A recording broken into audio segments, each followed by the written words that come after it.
Hello friends, स्वागत है आपका आपके अपने लीगल चैनल में। मैं हूं एडवोकेट सनी शर्मा। दोस्तों देखिए, मैंने आपको हमेशा कुछ चीज़ें बताई कि अगर आपका मैट्रिमोनियल विवाद चल रहा है तो आपको टू द पॉइंट बात करनी है, आपको प्रैक्टिकल बात करनी है, आपको किसी भी झाड़ पे चढ़ के बात नहीं करनी है, आपको इधर उधर की चीज़ें दाएं बाएं की नहीं पकड़नी है। अगर आप ऐसा करने की कोशिश करोगे तो इसमें आपको नुकसान होगा। कैसा नुकसान होगा? मेंटल हैरेसमेंट के साथ साथ पैसे का भी नुकसान होगा, समय का भी नुकसान होगा। और अगर आप दूसरे प्लेस पे जाते हो तो एक एक डेट भारी पड़ती है भाई। जाना, ट्रैवलिंग का एक्सपेंसेस, रहना, खाना, वो सबके लिए आसान नहीं होता। ठीक है, जिसकी सैलरी हैंडसम होगी वो फिर भी अफोर्ड कर लेगा, लेकिन प्रॉब्लम तो उनको भी होती है। ऑफिस से छुट्टी लेनी बड़ी मुश्किल होती है, प्राइवेट में नहीं मिल पाती है, और बार बार लेनी। तो इसलिए दोस्तों वो काम करो जिससे जल्द से जल्द आपके केस निपट जाए। अनावश्यक रूप से स्ट्रेच मत करो प्रक्रियाओं को, क्योंकि यहाँ पर एक एप्लीकेशन आप लगाते हो, उस एप्लीकेशन पे 5 डेट निकल जाती हैं। तो इसलिए सोच समझ के आपको काम करना है। यहाँ पर दोस्तों एक मामला आपको बताने वाला हूँ, लेटेस्ट जजमेंट है ये, Jammu and Kashmir and Ladakh high court का। और दोस्तों समझने लायक है। यहाँ पर एक डीवी का मामला चल रहा था, और डीवी के मामले में हस्बैंड पक्ष ने अपनी तरफ से एक एप्लीकेशन लगाई थी। अब दोस्तों होता है क्या है कि जब भी कोई डीवी एक्ट का मामला आता है या 125 का मामला आता है तो हमारे पास भी कई सारे कॉल आते हैं। लोग कहते हैं सर ये तो मामला ही गलत है, हमें पता है मामला गलत है। अब उसके बाद वो कहते हैं सर वो तो वहां रहती थी, उसने जानबूझ करके वहां डाला है, या रहती यहाँ पे और जानबूझ करके अपने पेरेंटल होम में डाला है। अब दोस्तों ऑन रिकॉर्ड वो ये कह रही है कि मैं अपने पेरेंटल होम में रह रही हूँ, ऑफ रिकॉर्ड वो कहीं भी घूम रही हो, लेकिन माना ही जाएगा कि वो अपने पेरेंटल होम में रह रही है। और कई लोग क्या करते हैं, जुरिडिक्शन के बेस पे चैलेंज करते हैं चीज़ों को, और होता कुछ नहीं। क्योंकि रीजन क्या है, जो संहिता के अंतर्गत, जो कानून के अंतर्गत लिखा हुआ है, मेंशन है, उसके अकॉर्डिंग ही तो चीज़ चलेगी।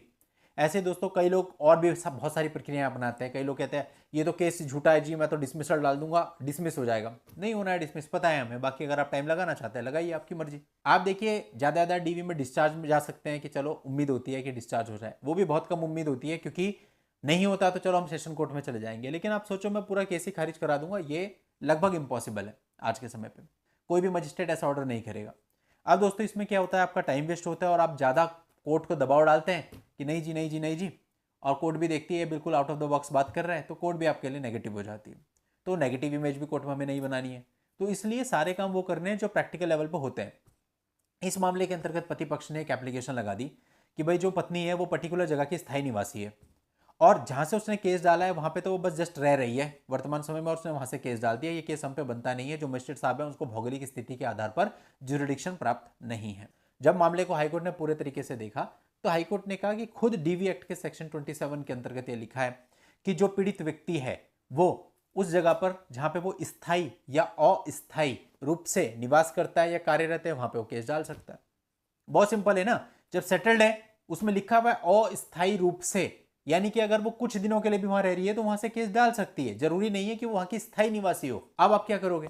मतलब जो चीज सेटल्ड है ऑलरेडी उसके खिलाफ भी अगर आप जा रहे हो तो मुझे नहीं लगता आपको वहां से कोई रिलीफ मिलेगा। आप केवल अपना टाइम पैसा खराब करेंगे और कुछ नहीं होना है, और कोर्ट को थोड़ा सा नेगेटिव कर लेंगे अपने लिए। तो कोई फायदा नहीं है दोस्तों। काम वो करो जिसका आपके पास कंक्रीट कुछ हो कि हाँ भाई ये चीज चलनी है प्रैक्टिकल लेवल पे।